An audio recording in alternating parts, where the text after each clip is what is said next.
राधा कृष्ण राधा कृष्ण राधा कृष्ण राधा कृष्ण, यही कीर्तन। बस भूख लगती तब उन लतिकाओं से बाहर आते, संतों का भोजन हो जाता, पंक्ति के बाद पत्तल जब फेंक दी जाती तब माधवदास जी निकलते, अपना मिट्टी का पात्र करवा लेकर पत्तल पर से शीत प्रसादी इकट्ठी करते, संतों की शीत प्रसादी इकट्ठी करते, संतों की शीत प्रसादी इकट्ठी करते, आश्चर्य, उसी से भगवान का भोग लगाते और फिर स्वयं प्रसाद पाते। नित्य का यही नियम, विधि निषेध से परे इस प्रेम की दशा की महिमा तो भगवान ही समझ सकते हैं। एक दिन भजन रस में डूबे रहे, देर हो गई, अब जब बहिर चेतना हुई तो भूख लगी, तो जल्दी जल्दी गए, संतों का शीत प्रसाद एकत्रित किया, करवा में रखा, पर आज भगवान को भोग लगाना भूल गए। भूल ही गए थे तो भी ठीक था, पर जैसे ही ग्रास मुख में रखा वैसे याद आ गई कि भोग नहीं लगाया। अब उनको लगा कभी भगवान को भोग नहीं लगाया, तो मन में आया कि ग्रास निगल दें, निगलने की बजाय ग्रास उगल दें और मुख शुद्धि करके शेष जो बचा उससे भगवान को भोग लगा के फिर प्रसाद ग्रहण करें। तो भाव आया कि नहीं, उगलते हैं तो संतों के प्रसाद का अपमान होगा, उगलते हैं तो संतों के प्रसाद का अपमान, और निगलते हैं तो भगवान का भोग नहीं लगा। अब क्या करें, ऐसे ही बैठे, न निगलते बने न उगलते, आंखों में आंसू, कहें तो किससे कहें, एकांत में बैठे। संतन को यह शीत प्रसाद लियो मुख डार, न जात गिरायो और लीलत लाज लगे मन में, मनमोहन को नहीं भोग लगायो। भई गति साप छछूंदर की, काह करूं कछु सोच न पायो। बीत गयो वह वार बिनीत, गई रजनी दिन दूसरो आयो। दिन भर बैठे रहे, रोते रहे, मुख में ग्रास, न निगले न उगले। किसी से मेरी मंजिल का पता पाया नहीं जाता, जहां मैं हूं फरिश्तों से वहां जाया नहीं जाता। मोहब्बत के लिए कुछ खास दिल मखसूस होते हैं, ये वो नगमा है जो हर साज पर गाया नहीं जाता। दिन भर बैठे रहे, रात भर बैठे रहे, रोते रहे, लेकिन इखलाक में जो दब जाए वो जेर नहीं होता, और ताकत पे जो इतराए वो शेर नहीं होता। और दरबारे इलाही से मायूस न होए बंदे, देर तो होती है मगर अंधेर नहीं होता।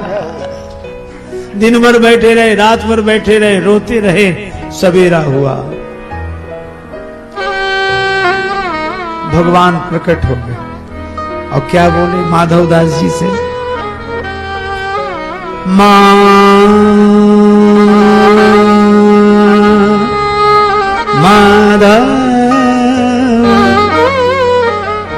माधव माधव,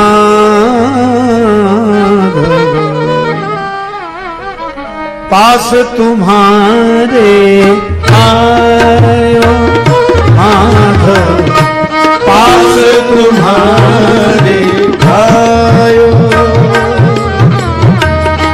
पास तुम्हारे तन में उठी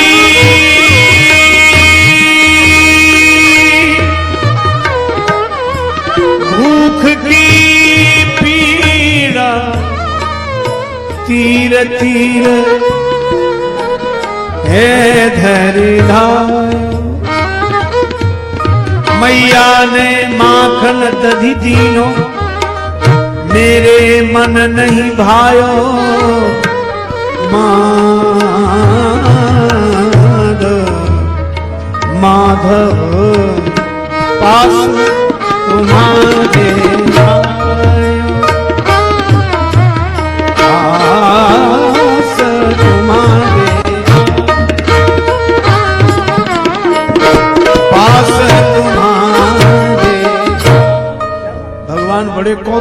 प्रगटे प्रभु कौतुकी कृपाला। क्या बोले, कल से भूखा हूं। माधवदास ने आंख खोल दी, भगवान सामने हाथ जोड़े, सिर रखकर प्रणाम किया। अब बोले तो कैसे बोले, मुख में ग्रास।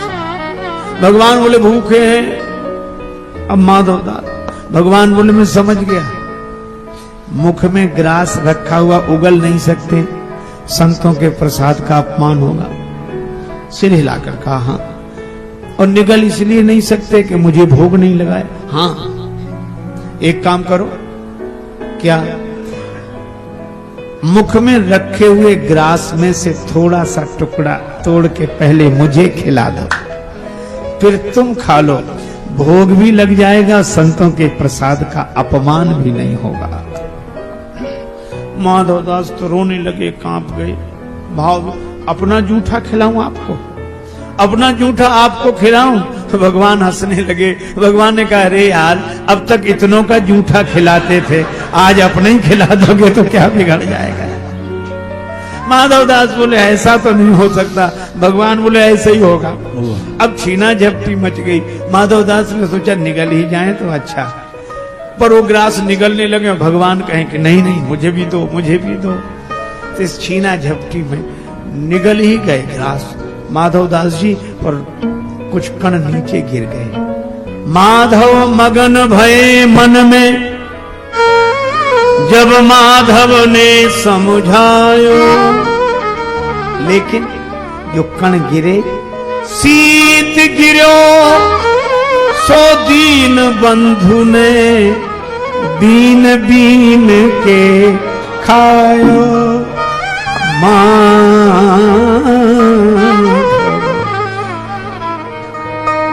इसीलिए देखो, ऐसी कवन प्रभु के रीत, कंवा दयालुम शरणम ब्रजे, विरध हेतु पुनीत परिहर पावन पर प्रीत। ऐसी कवन प्रभु के रीत। और इसीलिए भगवान से नाते की बात है। माधवदास जी ने नाता जोड़ा तो प्रभु कहते तुम हमारे सखा हो, जूठा ही दे दो।